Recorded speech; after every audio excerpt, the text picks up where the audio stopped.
Hello, everybody. It's Kirk with Calorie School, and today we're talking about meal prepping. And what is meal prepping? It's getting your meals ready for your day. Do you feel like you need to spend a bunch of time in the kitchen, like cooking up some cool things and putting them in Tupperware and stuff like that? If it's for like your lunch where you're going to be traveling, that's a little excessive and it could be higher in calories than you need. In Calorie School, we talk about always having something available, whether it's some kind of bar or a piece of fruit or something available. And meal prepping for a day away from home for like lunch, it could be just as simple as a sandwich. You don't have to make your meals these great extravagant things. You can do that at dinner time when you get home and do something great. Even if you're meal prepping for that, there are simple ways to do that too. But for your lunch away from home, make it simple. A peanut butter and jelly sandwich is very nutritious. You take some veggies and you've got a guaranteed low calorie middle of your day or during your day while you're away. Fruits, veggies, all those bars that you can take from the store. You can buy a big package of a bunch of bars. Always have it ready. Easy, takes very little time, low calorie. You look at the ingredients and figure out how to make it nutritious or whatever your dietary needs are. You should make it nutritious. But when you get home at night, you could always have a salad or cook up some chicken. A lot of people really like cooking. You come home and you cook and you make a nice meal. But during the day, when I hear meal prepping, I think of this extravagant activity, which is really not that necessary unless you love it.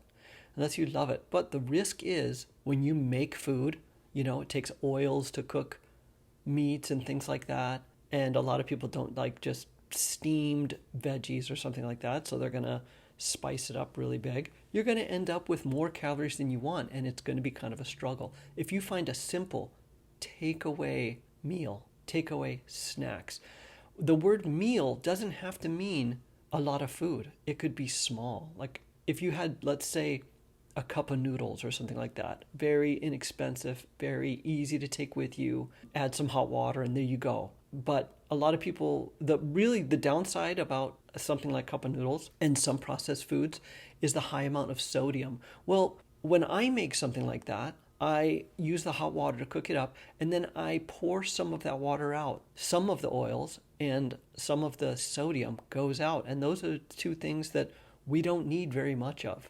That will help you lower your calories. If you are watching this video and you're doing meal prepping, you're trying to keep your calories low, and that's just one more step you can take. But prepping a big meal to take with you every day, unless you love it, it's a little bit extra. How about a slice of pizza?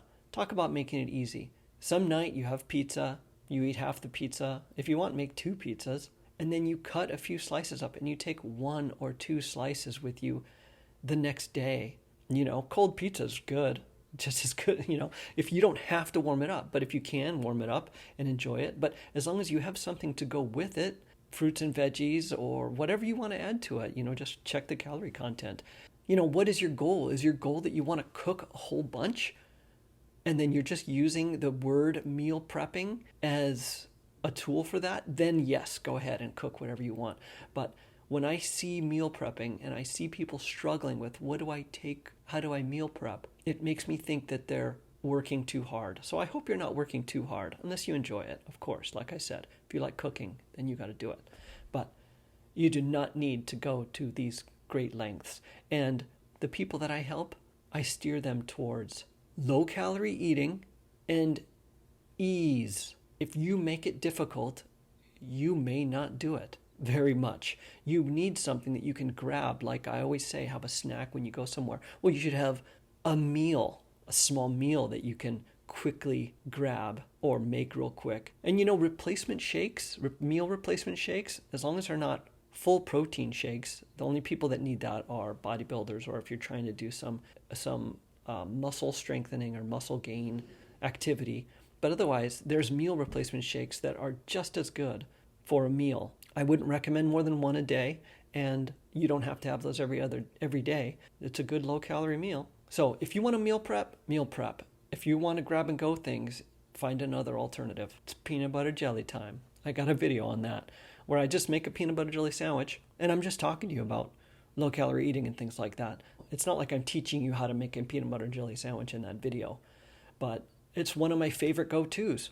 And if you're a low-calorie eater, you want to have something that you can go to and not have to cook a whole big meal for. And if you want to try it, why don't you try this? Try making, let's say, it doesn't have to be a peanut butter and jelly sandwich. How about just a simple sandwich with veggies in it and meat and cheeses? I challenge you to either take one slice of pizza and some vegetables, or peanut butter and jelly sandwich, peanut butter honey, peanut butter banana, whatever you want. Incredibly nutritious with whole wheat bread.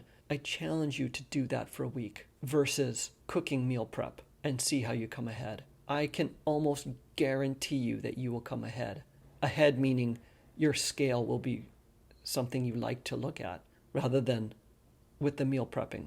It's just a challenge. Whether it works or not, I don't know, but you should challenge yourself to something new like that. You're researching ideas on meal prepping anyway, so try this simple approach and see how it works.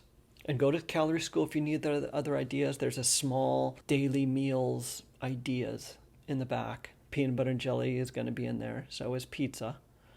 They're common foods and they're easy to do and they can be low calorie. If people tell you you're fat because you're eating pizza, well, how many slices of pizza are you eating? That is really the balance of what's going to make you gain weight or be healthy. But good for you for thinking about what you're going to eat. That is the very first step in controlling your calorie intake and researching what you're going to do. And if you really want to get an understanding of weight loss and weight control, calorieschool.com, get your book. All right, thanks for watching. Now go make yourself a sandwich.